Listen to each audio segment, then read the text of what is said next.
Namun jangan main-main jika ada penyalahgunaan ganja. Saya ulangi, apapun yang menjadikan kebijakan pemerintah, tentu Polri akan mendukung itu ya. Sepanjang kebijakan itu adalah untuk kepentingan masyarakat, kepentingan masyarakat banyak, ya. Sebelumnya, Wakil Presiden Ma'ruf Amin meminta Majelis Ulama Indonesia membuat kajian dan fatwa penggunaan ganja untuk kepentingan medis. Wakil Presiden menegaskan ganja sebenarnya dilarang dalam Al-Quran karena menimbulkan masalah dan kemudaratan. Artinya ada kriteria. Nah, ini saya minta nanti MUI supaya segera membuat fatwanya untuk bisa dipedomani oleh DPR. Jangan sampai nanti berlebihan dan menimbulkan kemudaratan. Nantinya fatwa yang dikeluarkan MUI tentang ganja medis bisa menjadi pedoman semua pihak, termasuk DPR, dalam melegalisasi ganja. Tim Liputan, Kompas TV. Kita ikuti bagaimana kajian fatwa Majelis Ulama Indonesia terkait ganja medis di Indonesia. Langsung kita hubungi Asrorun Niam Soleh selaku Ketua Bidang Fatwa MUI. Selamat sore, Mas Niam. Assalamualaikum. Waalaikumsalam warahmatullahi wabarakatuh. Gimana kabar Mas Ihsan? Sehat. Mas Niam, 2012 MUI pernah mengeluarkan fatwa terkait dengan penggunaan nikotin untuk medis. Lalu terkait dengan ganja, bagaimana sejauh ini fatwa dari kajian fatwa yang dilakukan oleh kemungkinannya kajian fatwa yang dilakukan oleh MUI?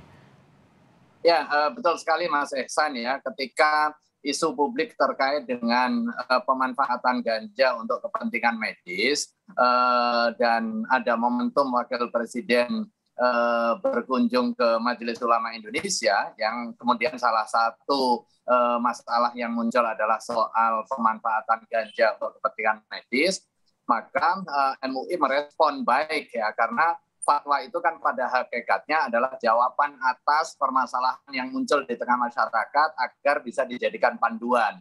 Dan setelah Wakil Presiden mengharapkan adanya panduan keagamaan, kami melakukan telaah kan. Pada tahun 2012 MUI saat itu memperoleh pertanyaan terkait dengan pemanfaatan nikotin untuk kepentingan pengobatan. Kami melakukan pengkajian dan hasilnya yang pertama, setiap yang memabukkan itu haram, sedikit atau banyak untuk kepentingan konsumsi. Karenanya nikotin, karena sifatnya memang memabukkan atau ada unsur iskar di situ, maka haram untuk dikonsumsi. Akan tetapi untuk kondisi tertentu, misalnya pemanfaatan nikotin untuk bahan obat atau untuk kepentingan terapi ya, misalnya penyakit Parkinson atau yang sejenisnya yang memang direkomendasikan oleh tenaga medis yang memiliki kompetensi dan kredibilitas, itu dibolehkan secara syar'i. Ya. Jadi mulai kapan akan dikaji terkait dengan penggunaan ganja medis ini? Apa yang menjadi halangan MUI untuk mengkaji fatwa ini? Setelah ini, jadi kajian yang pertama adalah kajian hasil fatwa yang sudah kita miliki. Kemudian yang kedua, tahapan yang berikutnya yang sedang dilakukan pengkajian adalah aspek perbaruan apa yang sudah muncul di kalangan akademisi, khususnya di akademisi bidang medis, terkait dengan temuan ilmu pengetahuan mengenai manfaat ganja ini untuk kepentingan kesehatan. Nah, telah berikutnya tentu yang jadi variabel utama adalah soal ketentuan peraturan perundang-undangan. Ketika tadi isunya muncul legalisasi, saya kira perlu digeser kan. Intinya bukan diskursus mengenai legalisasi ganja, akan tetapi menggeser posisi penggolongan ganja dari golongan 1 ke golongan 2 merujuk kepada Undang-Undang 35 tahun 2009. Nah, di dalam undang-undang tersebut hingga hari ini secara de facto dan juga de jure ganja dimasukkan di dalam golongan 1 yang tidak mungkin untuk kepentingan pelayanan kesehatan sekalipun di situ ada izin dokter. Nah, sementara kalau ganja dimasukkan di dalam golongan 2, maka ada harapan pemanfaatannya untuk kepentingan kesehatan jika ada temuan dan juga pertimbangan medis. Karena itulah di sini diskusi keagamaan kami di samping soal manfaat madharat yang sangat terkait dengan temuan ilmu pengetahuan, juga terkait dengan aspek taknini atau aspek proses kodifikasi hukum di dalam ketentuan peraturan perundangan kita. Prinsip dasar keagamaan kita secara material ganja karena dia berasal dari tumbuhan, dia suci. Tetapi begitu disalahgunakan untuk kepentingan iskar, kepentingan mabuk-mabukan, itu hukumnya haram. Sekalipun pemanfaatannya tidak sampai mabuk.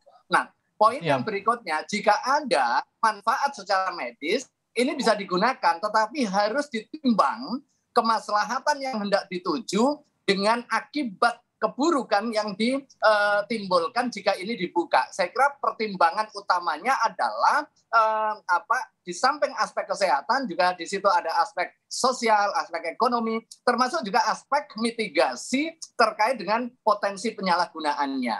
Baik, tentu kita harus hati-hati dengan regulasi terkait dengan ganja ini. Lalu untuk proses pengkajian fatwa ini, siapa saja yang sudah dilakukan komunikasi dengan MUI? Ya, kami konsultasi dengan ahli kesehatan ya, medis, kemudian ahli di bidang narkotika, teman-teman di BNN, kemudian juga ahli hukum ya. Di MUI sendiri juga Komisi Hukum secara khusus sudah memberikan inputan kepada kami di Komisi Fatwa terkait dengan aspek regulasinya. Diskusi mengenai pembangunan hukum yang hari ini sudah ditetapkan melalui Undang-Undang 35 tahun 2009, pertimbangannya tentu untuk kepentingan kemaslahatan. Akan tetapi kita nggak boleh menutup mata bahwa urusan ilmu pengetahuan itu sifatnya dinamis. Karena itu dengan dinamika masyarakat perlu ada adjustment, perlu ada penyesuaian. Nah, tetapi bukan hanya sekedar pertimbangan medis semata, apalagi hanya didasarkan kepada kasus-kasus tertentu, kemudian kita secara emosional mengubah aturan tanpa mempertimbangkan aspek-aspek lain. Dengan demikian, komprehensivitas pertimbangan itu harus menjadi pertimbangan kita di dalam mengevaluasi, kemudian mengkonsolidasi, hingga kemungkinan melakukan revisi aturan terkait dengan narkotika ini. Sehingga semua policy yang akan diambil bermuara kepada kemaslahatan banyak orang. Baik, perlu ada koordinasi dengan sejumlah pihak. Lalu siapa-siapa saja? Terakhir, Mas Niam, singkat saja. Siapa-siapa saja yang harus diajak duduk bersama membahas terkait dengan fatwa ataupun regulasi ganja medis? Kalau di MUI tentu kepentingan informasi yang diperoleh adalah aspek medis ya, sejauh mana dia mendatangkan kemanfaatan. Kemudian yang kedua, pegiat di bidang pencegahan narkotika dan juga penyalahgunaan zat adiktif, termasuk juga penegakan hukum. Di situ ada BNN, kemudian ada kepolisian. Kemudian Kementerian Kesehatan dan juga ahli di bidang medis yang independen dan juga kredibel serta memiliki kompetensi. Yang tak kalah penting adalah elemen masyarakat yang memiliki kepedulian di bidang sosial serta pencegahan berbagai anasir yang bisa mendestruksi niat baik kita untuk memberikan layanan lebih terkait dengan medis dan juga perkembangan ilmu pengetahuan. Jangan sampai kemudian disusupi kepentingan bandar, kepentingan pengedar, dan juga kepentingan-kepentingan destruktif yang lain. Baik, terima kasih. Asrorun Niam Soleh, Ketua Bidang Fatwa MUI sudah bergabung di Kompas Petang. Terima kasih.